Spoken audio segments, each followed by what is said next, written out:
Ассаламу алейкум, друзья. Сегодня хочу обратиться к нашему президенту и хотел бы сказать, чтобы он остановил весь этот бардак. А что именно? Комендантский час и борьба якобы с терроризмом. Потому что я считаю, я знаю, что среди народов у нас нет террористов. То, что сейчас вокруг происходит, это дали волю правоохранительным органам, и они сейчас занимаются настоящим беспределом. Забирают людей, которые вообще не участвовали на митинге, избивают их, забирают без никаких объяснений и заставляют брать преступления.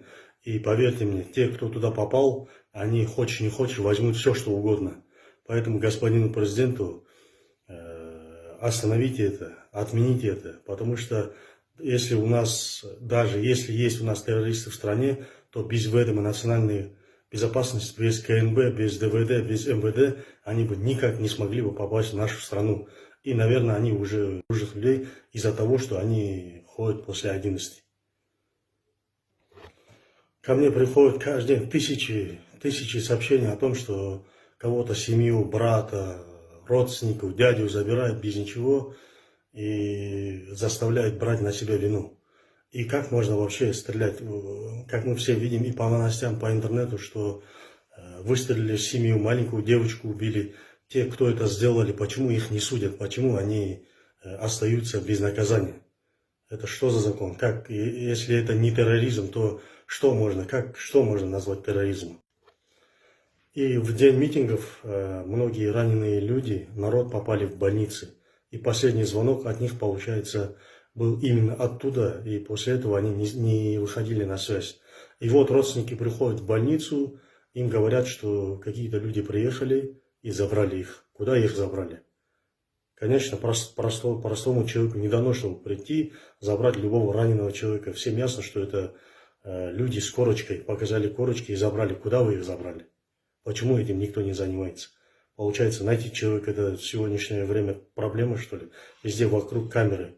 Если вы простой народ, который потерялся, не можете найти, то вы как собираетесь найти каких-то террористов?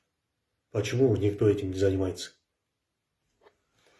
И последнее, хотел бы обратиться к министру МВД Республики Казахстан. Почему после всего, что произошло, после всего беспредела, бардака, до сих пор начальник ДВД занимает свой пост? Вы после всего этого еще говорите, что народ выходит на улицу. Конечно, вы сами заставляете, вы сами провоцируете, чтобы народ выходил на улицу. Или вам это все выгодно?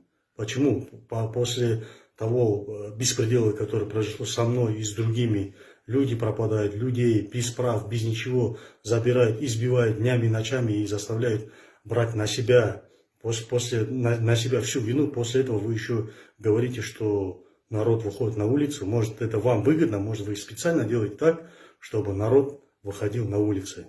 И в последнее время, как мы все замечаем, в правоохранительных органах, в их работах очень много косяков. Возьмем тот же самый случай с гражданином Бишкека, которого за деньги сделали террористом. И помните первое мое задержание? Когда меня задержали, начальник ДВД 2 дня умолял меня, чтобы я снял видео и записал опровержение. Когда я к ним пошел навстречу, чтобы из-за моих слов не было бастовок, перестрелок, драк, я пошел ради своего народа им навстречу. И когда мы это все делали, они сбоку сняли на видео. И просто, видимо, они хотели опозорить меня. А я ради своего народа, ради добра, мне пришлось перешагнуть через свое «я», через свое эго. А они взяли и просто... Мне кажется, что в последнее время правоохранительные органы выполняют чей-то заказ, либо делают свою работу в корыстных целях, лишь бы добиться, показать какой-то